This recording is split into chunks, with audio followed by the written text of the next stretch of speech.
My name is Dave Dinkle, and I've been invited to do a series of videos to help people focus on, if you're having a problem in foreclosure, the solutions to it.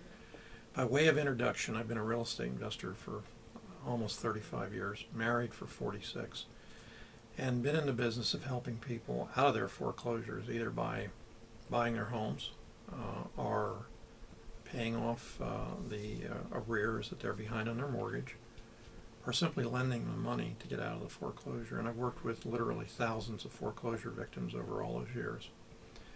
Now, the information I'm going to give you is not designed to have you rush to a website and give me your personal information so I can call you or have someone else call you and try and sell you a $5,000 a month program to keep you out of foreclosure.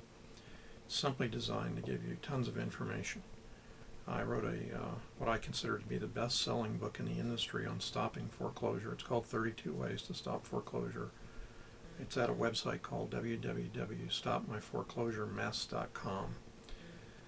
And it very simply has, besides 32 ways, it also has 63 tips. Now, the feedback on it has been pretty dramatic. It's been raves and accolades. On the other hand, people say it didn't work. It didn't work because they didn't take the time to read it. Unfortunately, our society is geared towards, give me the answer real quick. I don't want to go through the information.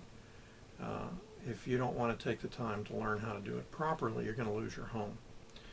I'm going to take you through this series of videos, and we're going to talk about everything from talking to the lender all the way down to suing the lender.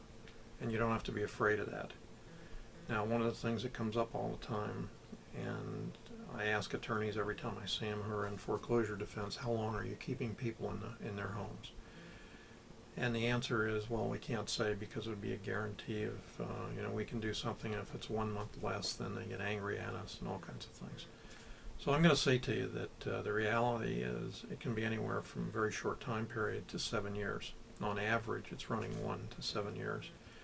Most likely, you're talking about 3 years. 2 to 3 years is the average. And I had a homeowner call me just a couple days ago, and she said to me, "Boy, it's really working." And I said, "What do you mean it's really working?" She said, I bought the book a long time ago, and I haven't made a payment in 2 years. Well, that's pretty good. The reason for that is because of where her property is. It's in a highly distressed area. But even if you're not in a highly distressed area, even if you're in an area where homes are selling very quickly, I still have solutions for you to keep your home. The question becomes, do you want to keep it, and can you afford to keep it?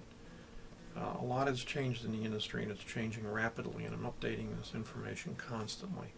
I'm focusing more and more on a foreclosure defense from homeowners themselves. Simply making a filing to the court will postpone your foreclosure. But the question you have to answer yourself is, if you postpone your foreclosure, what's the end result? Are you going to ultimately have to move, or can you get a loan modification from the lender?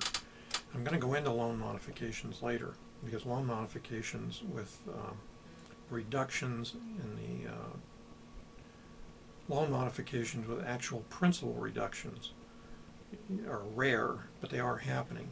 I had one 3 weeks ago where the original amount of the loan was with accrued interest and attorney's fees was $268,000. They came back and offered the homeowner a one-time payout, for $67,000. And I'm going to talk about both short pays and short sales. There's a big difference between the two of them. Even attorneys have asked me the question, what's a short sale? I'm going to cover that in the following video. So in closing on this short introduction, what I wanted to say was what you're going to see is not legal or accounting advice. You should always seek the advice of an attorney or a CPA. The fact that I have 13 degrees or professional designations does not make me an attorney. I'm here to help you.